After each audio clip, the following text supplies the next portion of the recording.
여러분 안녕하십니까. 대한뉴스의 그때 그 사람 고소웅입니다.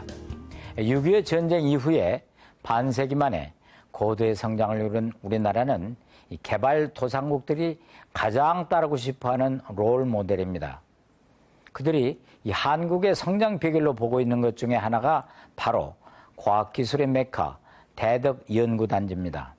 이 과학기술의 불모지에서 과학 선진국이 될 수 있었던 데에는 이 조국 발전을 위해서 불철주야 연구에 매진했던 대덕 1세대 과학자들의 노력이 있었기 때문입니다.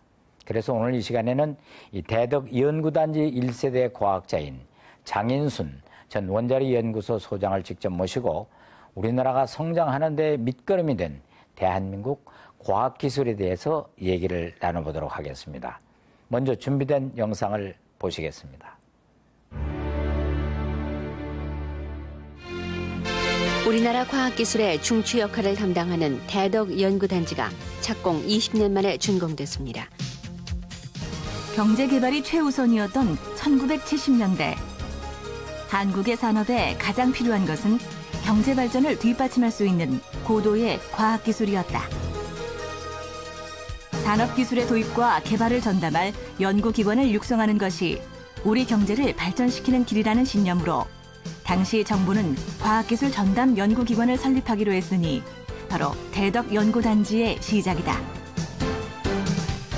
과학기술 입국을 실현하기 위한 정책 구상에 따라 1970년대 초반 시작된 대덕연구단지. 대덕연구단지 1세대 과학자로서 원자력 발전 연구에 평생을 바친 장인순 박사와 함께 대덕연구단지의 역사와 원자력 발전의 가치를 조명해본다.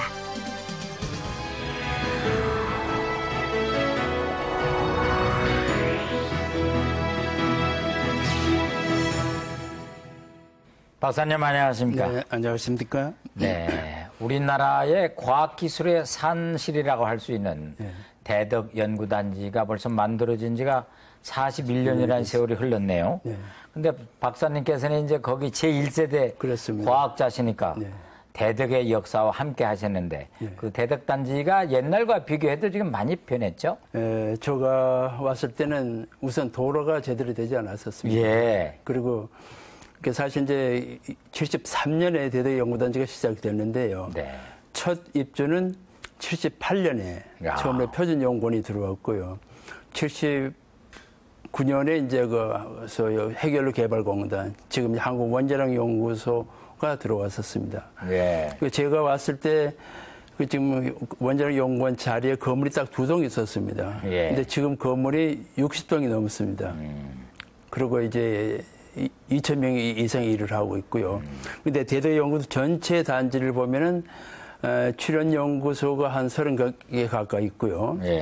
또 공공기관하고 기업이 1,400개가 있습니다. 그래서 대단하네. 연 매출이 약 17조 예. 원에 달하고 있고요. 연구원이 27,000명이 지금 연구를 하고 있습니다. 그 중에서 10,000명 이상이 그 박사학위 소유자이고, 그래서 그렇게 그야말로 무에서 엄청난 발전을 했다, 이렇게 보실 수 있습니다. 예. 지금이야 그렇게 발전됐는데 당시에 대덕단지를 만든다고 할 때 참 우여곡절도 있었던 그렇죠. 것 같아요. 예. 그 허허벌판에 과학연구단지를 만든다고 하니까 그때는 우리가 먹고 살기가 힘들어서 그렇죠. 경제에 좀 집중해야 될 거 아니냐 하는 판에 대덕단지를 만든다고 해서 어려움도 많았을 것 같아요. 사실 70년대 초라고 하면은 우리나라 국민소득이 겨우 200불에서 300불 시대였습니다. 그런 시대에 그렇게 엄청난 투자를 해서 연구단지를 만든다고 하는 것은 굉장히 어려운 일이었죠. 예. 역시 이제 국가 원수의 그 강력한 의지가 그걸 가능하게 하지 않았을까. 대덕연구단지가 이렇게 성공할 수 있었던 것은 우수한 인력을 그렇습니다. 예. 확보한 게 아닌가 싶은데 그 해외에 거주하는 과학자들 우리나라에서 유치하는데도 어려움이 좀 많았을 것 같아요. 사실 많았었죠. 그런데 이제 그 당시에 정부에서 여름이 되면은 그 해외 과학자들을 많이 불러다 세미나를 시켰었어요. 그래서 이제 우리나라 발전의 모습도 보여주고 또 많은 격려도 우리가 해주고 또 와서 돌아보니까 옛날 있을 때보다 많은 발전을 했어요, 그동안에. 이제 그런 걸 보면서 많은 과학자들이 돌아가야겠다. 예. 그런 생각을 했었던 것 같아요. 그 당시에 한국의 과학기술이라는 건 뭐 불모지나 그렇죠. 마찬가지였잖아요. 그래서 참, 뭐, 물론 조국을 위해서 일을 한다. 뭐 이런 명분도 있습니다만. 네, 그렇습니다. 과학자 입장에서 보면은 뭐 연구 환경이라든가 여러 가지 면에서 불리한 게 많았을 텐데 박사님 어떻게 해서 여기 돌아오시게 됐어요? 이제 첫째는 이제 그 여름에 그 78년에 한국을 왔었어요. 그래서 예. 이제 재미 과학자들이 많이 왔었는데 그때 이제 세미나를 할 계획가 있었습니다. 예. 근데 제가 이제 세미나 하는 곳에 가서 발표를 했었어요.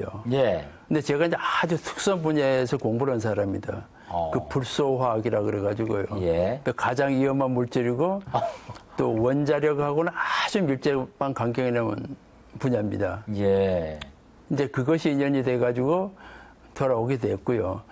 또 사실 우리나라가 그 가장 어려운 것이 에너지 문제를 해결하는 거였거든요. 예. 그래서 우리가 원자력을 통해서 에너지를 자료하는 것은 굉장히 과학적이고 또 굉장히 의미가 있겠다. 막 그런 생각을 하고 돌아올 결심을 했죠. 그래서 그 다음에 3월 달에 이제 짐을 다 챙겨가지고 예. 한국 귀국을 했었습니다.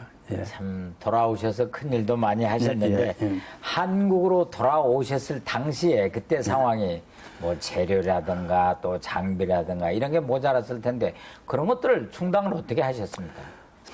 연구소 입장에서 보면 우선 아무것도 없었어요. 제가 실험실에 오니까 그 실험대도 없이 그냥 그 사과 박스에다 비닐 덮어놔. 예. 그리고 연구비가 그 당시에 우리가 연구팀이 6명이었는데 연구비가 1,000만 원 채 되질 않았습니다. 지금은 그 팀이 연구비를 수십억을 씁니다. 예. 그만큼 이제 연구비가 적다는 것은 연구 실험 장비가 아무것도 없었어요. 네. 실험 장비가 아무것도 없었어요.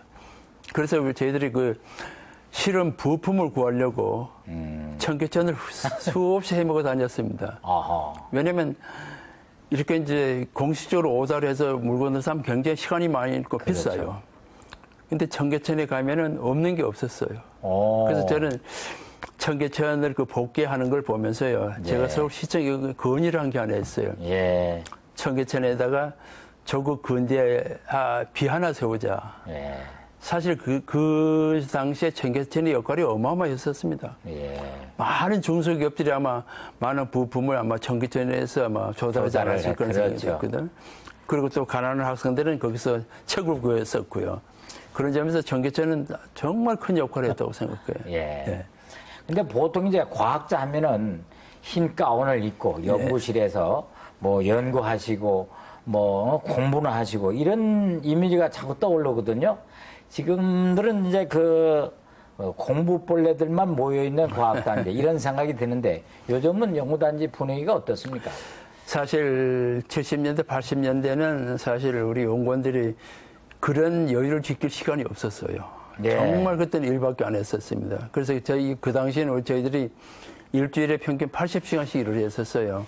왜냐면 그때 무슨 차도 없었고 예. 움직이기가 굉장히 어려웠었어요. 예. 그리고 할 수 있는 게 이 일밖에 없었어요.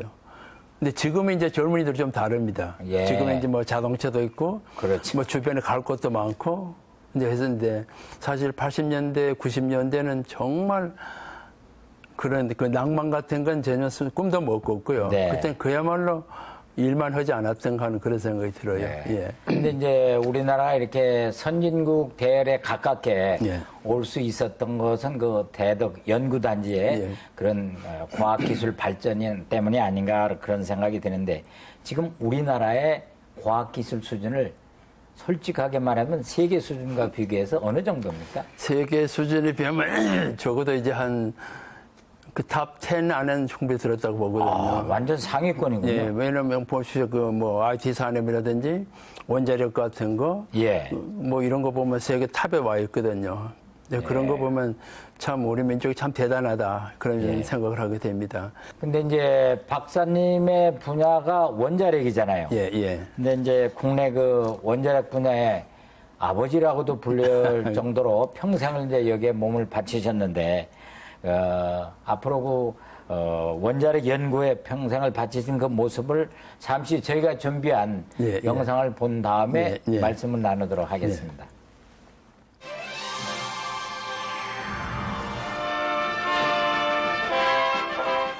경상남도 양산군 장안면 고리에 세워진 원자력 발전소 제1호기가 준공됨으로써 원자력국의 대열에 들어섰습니다. 시설 용량이 각각 95만 킬로와트인 원자력 5호기와 6호기도 기공됐습니다.